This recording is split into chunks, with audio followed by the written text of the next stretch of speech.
Hello friends, my name is Bhavya Grover and welcome to Sanskrit Sutra. कैसे हो आप सब? आई होप आप सब अच्छे होंगे, घर पर होंगे और सेफ होंगे। जैसे चैनल का नेम है संस्कृत सूत्रा, तो साथ में मिलकर संस्कृत पढ़ेंगे, जिसमें बेसिक्स रहेगी, ग्रामर रहेगी संस्कृत की, हमारी एनसीईआरटी बुक्स रुचिरा है उसकी हिंदी ट्रांसलेशन रहेगी चैप्टर्स की, और मोस्ट इम्पॉर्टेंट ईजी और मज़ेदार ट्रिक्स होगी जिसमें आप आसानी से शब्द रूप, धातु रूप और बहुत सारी चीज़ें एकदम जल्दी से लर्न कर सकते हो। And most important, watch the video till the end guys, अभी तक आपने मेरा चैनल सब्सक्राइब नहीं किया है तो जल्दी से जाके सब्सक्राइब करो, शेयर करो और अपने फ्रेंड्स को भी शेयर करो चैनल, ताकि उनको भी बहुत सारे ट्रिक्स पता चल सके। एंड ऑफ कोर्स आप सबके डाउट्स भी क्लियर होंगे। तो स्टार्ट करते हैं आज के पहले टॉपिक वर्णमाला से। बच्चे सोच रहे होंगे मैम इस क्लास में हमें वर्णमाला सिखाएंगी। हाँ जी बच्चों, वर्णमाला करनी पड़ेगी, क्योंकि आगे आने वाले टॉपिक्स जो होंगे जैसे वर्ण वियोजन है, वर्ण संयोजन है, उसमें आप सबको जो है वर्णमाला बहुत ही हेल्पफुल रहेगी। और आई एम श्योर कि आप में से कई बच्चे ऐसे होंगे जिनको वर्णमाला अभी भी नहीं आती होगी। तो जल्दी से जाके कमेंट सेक्शन में कमेंट करो किस किस को वर्णमाला एकदम अच्छे से याद है, एकदम रटी हुई है। अगर नहीं भी रटी हुई तो आज हम सीख लेंगे ट्रिक के साथ, जिसमें आप 2 मिनट में वर्णमाला इजीली लर्न कर सकते हैं। उससे पहले आपको ये जानने की नीड है कि वर्णमाला होता क्या है। अब देखो बच्चों, जैसे फूल माला देखी आपने, फूल देखे हैं, अब फूल जैसे बिखरे हुए पड़े हुए हैं, है ना, और उनकी फूल माला बन जाती है तो तब उसको फूल माला कहते हैं। ऐसे ही वर्ण क्या होते हैं कि वर्ण जब बिखरे हुए हैं मान लो, तो वर्ण को जब हम व्यवस्थित रूप से सिस्टमेटिक वे से एक जगह पे लिखते हैं तब उसको वर्णमाला कहते हैं। जैसे देखो आपको यहाँ पे दिख रहा होगा, वर्णों के व्यवस्थित समूह को वर्णमाला कहते हैं। जैसे आप इस पिक्चर में देखो, यहाँ पे बहुत सारे जो फूल है वो बिखरे हुए पड़े हैं, इनको एक माला में पिरोया तब जाके ये फूलों की माला बनी। पहले तो जो फूल है वो बिखरे हुए पड़े हुए ना, अब उनको माला में पिरो दिया तो वो फूल माला बन गई। ऐसे वर्ण देखो नीचे, वर्ण कितने सारे बिखरे हुए पड़े हुए हैं। जब हमने उसको एकदम व्यवस्थित रूप में सिस्टमेटिक वे में लिखा तब वो वर्णमाला बनी। अब हमारे संस्कृत वर्णमाला में 46 वर्ण होते हैं। कितने वर्ण होते हैं? 46, जिसमें से 33 व्यंजन और 13 स्वर होते हैं। अब देखो जैसे यहाँ पे आपको ग्राफ में दिख रहा होगा, यहाँ पे डायग्राम में वर्णमाला के 2 पार्ट्स होते हैं। वर्णमाला 2 चीजों से बनती है। किससे बनती है? स्वर से और व्यंजन से। अब देखो हमारा जो स्वर है ना, वो भी 3 पार्ट्स में डिवाइड है। पहला है ह्रस्व स्वर, दूसरा दीर्घ स्वर, फिर प्लुत स्वर। अब आप सोच रहे होंगे इतने सारे टाइप के स्वर हमने तो कभी देखे ही नहीं, सुने ही नहीं होंगे। अब स्वर क्या होता है? स्वर क्या होता है? आप में से किसी को पता है स्वर क्या होता है? देखो स्वर क्या होता है, जिन वर्णों का उच्चारण बिना किसी अन्य वर्ण की सहायता से किया जाता है उन्हें स्वर कहा जाता है। मतलब जब हम उन वर्णों को बोलते हैं, उच्चारण मतलब बोलते हैं, और बिना किसी अन्य वर्ण की सहायता से, उनको स्वर कहते हैं। क्या कहते हैं? स्वर। जब हम किसी भी वर्ण को बिना किसी दूसरे वर्ण की हेल्प से बोलें उसको हम क्या कहेंगे? स्वर कहेंगे। अब देखो, अब स्वर के एग्जाम्पल क्या होते हैं? अ, आ, ई, उ, री, री, ए, बड़ा ए, ओ और औ। अब देखते हैं ह्रस्व स्वर क्या होता है। देखो ह्रस्व स्वर क्या होता है, जिन वर्णों के उच्चारण में कम से कम समय लगता है, जैसे अ, छोटा ई, उ, री और री। जैसे मैं बोल रही हूँ तो आपको सुनाई दे रहा होगा कि जो वर्ण हमें बहुत ही कम टाइम लगता है बोलने में, उच्चारण मतलब बोलने में बहुत ही मतलब जल्दी से एकदम बोल देते हैं, वो स्वर होते हैं ह्रस्व स्वर। दीर्घ स्वर क्या होते हैं? दीर्घ स्वर क्या होते हैं? जिन स्वरों के उच्चारण में ह्रस्व स्वर से दुगना समय लगे।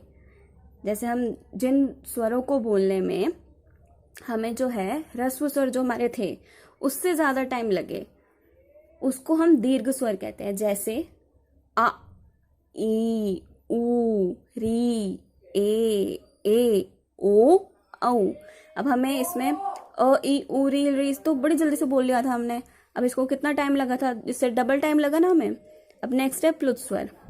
जिन स्वरों के उच्चारण में ह्रस्व स्वर की अपेक्षा तिगुना समय लगे, मतलब जब हम उन स्वरों को बोलते हुए हमें ह्रस्व स्वर से भी तिगुना टाइम लगे, ट्रिपल टाइम लगे, उसको कहते हैं प्लुत स्वर। जैसे ओम और हे राम। देखो अब हमारा नेक्स्ट टॉपिक है व्यंजन। व्यंजन क्या होता है? जिन वर्णों के उच्चारण में स्वरों की सहायता ली जाती है उन्हें व्यंजन कहते हैं। मतलब जब हम उन्हें बोलते हैं, उच्चारण करते हैं जब जिन वर्णों का, और उसमें स्वर की हेल्प ली जाती है, तब वो व्यंजन कहलाता है। देखो व्यंजन के साथ स्वर का योग करने पर हल चिन्ह का लोप हो जाता है। हल जो है ना एक चिन्ह है, देखो जैसे आपको इसमें दिख रहा होगा, ये इसको हलंत कहते हैं, हल कहते हैं। अब देखो जैसे ख हलंत प्लस अ, ये मिलके क्या बना? ख। जब हम ख बोल रहे हैं तो वो ख किससे बना है? ख हलंत प्लस अ स्वर लगाने से बना है। कौन सा स्वर लगाने से बना है? अ स्वर। ऐसे अगर हम ख में आ जोड़ दें, ख में आ स्वर जोड़े तो खा बन जाएगा। च में च हलंत प्लस अ तो च बन जाएगा। ऐसे च में ई जोड़े तो ची बन जाएगा। च में ए जोड़े तो चे बन जाएगा, है ना। चलो अब बात करते हैं अपने ट्रिक की, जो है कचट तप।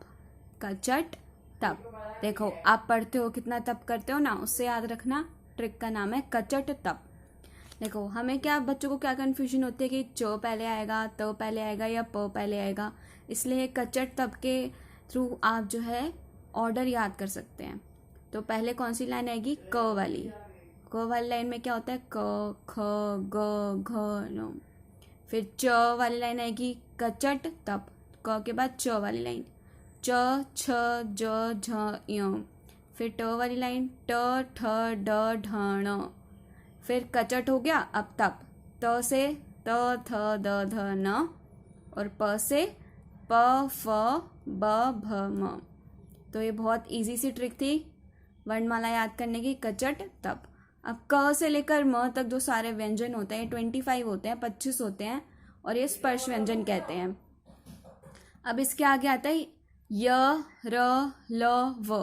देखो बच्चों एग्जाम में क्या आता है, यही क्वेश्चन आता है आपका कि ल दे देंगे, ल व्यंजन, और बोलेंगे कि ये कौन सा व्यंजन है, तो आप बोलोगे अंतःस्थ। ऐसे य र ल व जो है अंतःस्थ होते हैं, ये 4 होते हैं। अब इसको याद कैसे रखोगे कि य र ल व अंतःस्थ है? अंतःस्थ का मतलब होता है अंदर से। तो आप जब इसको य को बोलोगे, र को बोलोगे, ल को बोलोगे, व को बोलोगे, तो आपको ऐसे लगेगा कि आपके जो है एकदम अंदर से साउंड आ रही है, एकदम अंदर से आवाज आ रही है। तो अंतः मतलब क्या होता है? अंदर से। और जब आप इसको मेरे साथ बोलो य र ल व, तो आपको लगा ना कि अंदर से साउंड आ रही है। अब य र ल व हो गया, ये अंतः से होते हैं और 4 होते हैं। अब आगे बारी आई श श स ह की। ये सब होते हैं ऊष्म व्यंजन। ऐसे एग्जाम में पूछता है कि ह दे दिया और बोलेंगे कि कौन सा व्यंजन है, तो आप बोलोगे ऊष्म व्यंजन। अब इसको याद कैसे रखोगे? यहाँ पे देखो साइड में पिक्चर दिख रही होगी आपको कि जो लड़की है उसने अपने मुंह के आगे हाथ रखा हुआ है। तो इसको ट्रिक ये है कि जब आप श बोलो, बोल के देखो, अपने मुंह के आगे हाथ रखो और श बोलो, तो आपको ऐसे लगेगा कि कुछ गर्मी निकल रही है आपके मुंह से, लगेगा ना आपको। श बोल के देखो, स बोलो, ह बोलो, आपको ऐसे लगेगा कि गर्मी निकल रही है। तो ऊष्म क्या मतलब क्या होता है? ऊष्म का मतलब होता है गरम। तो आप ऐसे इसको याद कर सकते हो, श श स ह बोलते हुए आपके मुंह से गर्मी निकलेगी, आपके हाथ पे आपको महसूस होगा। ठीक है, तो ये आपकी ट्रिक थी कचट तप और ये अंतः स और व्यंजन याद रखने की। अब नेक्स्ट आगे हैं आपके अयोगवाह, इम्प्रॉपर लेटर्स। अब ये भी 3 टाइप के होते हैं आपके, अनुस्वार, अनुनासिक और विसर्ग। अनुस्वार मतलब बिंदी, ये तो हमने पढ़ा हुआ है बचपन से, अनुस्वार बिंदी होता है। तो इसके एग्जाम्पल संहार, संस्कृत, आप भी कमेंट में लिख के कुछ एग्जाम्पल बता सकते हो अनुस्वार के। अनुनासिक क्या होता है? चांद बिंदु, जिसमें आंख, स्वांग, सांप। और विसर्ग सबसे मेन क्या होता है हमारा संस्कृत में कि बच्चे जो है ना स्पेलिंग्स में मिस्टेक करते हैं। स्पेलिंग्स में भी कैसी मिस्टेक होती है? हलंत की और विसर्ग की, कि उनको पता ही नहीं रहता कि कहाँ पे विसर्ग लगाना है, कहाँ पे हलंत लगाना है। तो विसर्ग इसको लिखते कैसे हैं? दो डॉट्स होती हैं, और इसको प्रोनाउंस कैसे करते हैं? ह की साउंड आती है बोलते हुए, जैसे बालक ह, राम ह, प्रात ह, तो ह की साउंड आ रही है, लेकिन इसको लिखोगे कैसे? ऐसे विसर्ग 2 डॉट्स लगा के। अब नेक्स्ट आगे हलंत चिन्ह। हलंत चिन्ह कैसे बनता है? ये हलंत चिन्ह है ऐसे, ये क्या है? हलंत चिन्ह। अब हलंत चिन्ह का मतलब क्या है? किसी अगर स्वर में हलंत चिन्ह लगा होगा तो उसका मतलब क्या है? स्वर रहित व्यंजनों के नीचे हलंत चिन्ह लगा दिया जाता है, जैसे जलम, फलम, क हलंत, ख हलंत, ग हलंत, कोई भी हमारे व्यंजन है। तो इसका मतलब क्या होता है कि अगर किसी के नीचे हलंत चिन्ह लगा होगा तो उसका मतलब ये है कि उस व्यंजन में स्वर नहीं है। क्या नहीं है? स्वर नहीं है। जब हम स्वर ऐड कर देते हैं, जैसे ख हलंत में हमने अ ऐड कर दिया, तब वो ख बनेगा। हलंत वाले वर्ड्स को क्या कहते हैं? हल कहते हैं या हलंत कहते हैं। आगे देखो संयुक्त व्यंजन। संयुक्त व्यंजन क्या होता है? जिन व्यंजनों के बीच स्वर नहीं हो तो उन्हें मिलाकर लिख दिया जाता है। जैसे ये बहुत इंपॉर्टेंट है आपका टॉपिक, क्ष वर्ड है। क्ष वर्ड बना किससे? जब आप क्ष बोल रहे हैं तो आपको किस किस की साउंड आ रही है? क की और श की। तो ये किससे बना? क और श से। और जब हम इसमें अ स्वर जोड़ देंगे तो ये क्ष बन जाएगा। अगर क्ष के नीचे हलंत होता ना, देखो अगर क्ष के नीचे हलंत होता तो हम इसको लिखते क प्लस क्ष, बस। इसका मतलब है कि इसमें कोई स्वर नहीं है। और अगर यहाँ पे हलंत नहीं लगा तो इसका मतलब इसमें स्वर ऐड है। तो कोई भी अगर व्यंजन जिसमें हलंत लगा हो तो इसका मतलब क्या है? उसमें स्वर ऐड नहीं है, वो आधा है। ठीक है। अब आगे देखते हैं त्र। त्र किससे बना है? त्र बोल के देखो तो त की साउंड आएगी और र की साउंड आएगी, अ तो लगेगा ही क्योंकि यहाँ हलंत नहीं है। अब ज्ञ देखो, ज्ञ में आएगी ज और इ की। श्रो बोल के देखो, श्रो तो श की आ रही है और र की आ रही है। ठीक है। आगे द्य में द की आ रही है और य की आ रही है। फिर द्व, द्व बोल के देखो सारे, द्व तो द और व की। ऐसे क्र में क और र की। और च लिखोगे तो इसमें आधा च है और ये वाला च है हलंत वाला, और अ तो लगेगा ही क्योंकि यहाँ हलंत नहीं है। तो होप सो आपको आज का वर्णमाला में कोई डाउट नहीं होगा। अगर आपको कोई भी डाउट है तो आप कमेंट सेक्शन में जाके कमेंट कर सकते हैं। मैं आपका डाउट का जो है क्लियर करूँगी ही कमेंट करके, या फिर अगली वीडियो में। क्लास के एंड में हम लोग जो है रोज़ एक संस्कृत की लाइन पढ़ेंगे या कोट पढ़ेंगे। तो देखते हैं आज की कोट क्या है। विद्या सर्वस्य भूषणम, मतलब विद्या सभी का गहना है। Education is the ornament for everyone. तो आई होप सो कि आपको आज की क्लास जो है बहुत अच्छी लगी हो। तो अगर आपको अच्छी लगी तो आप लाइक बटन दबाएं, और अभी तक सब्सक्राइब नहीं किया है तो चैनल को सब्सक्राइब करें, अपने फ्रेंड्स में शेयर करें। और मिलते हैं नेक्स्ट वीडियो में नए टॉपिक और नए ट्रिक्स के साथ।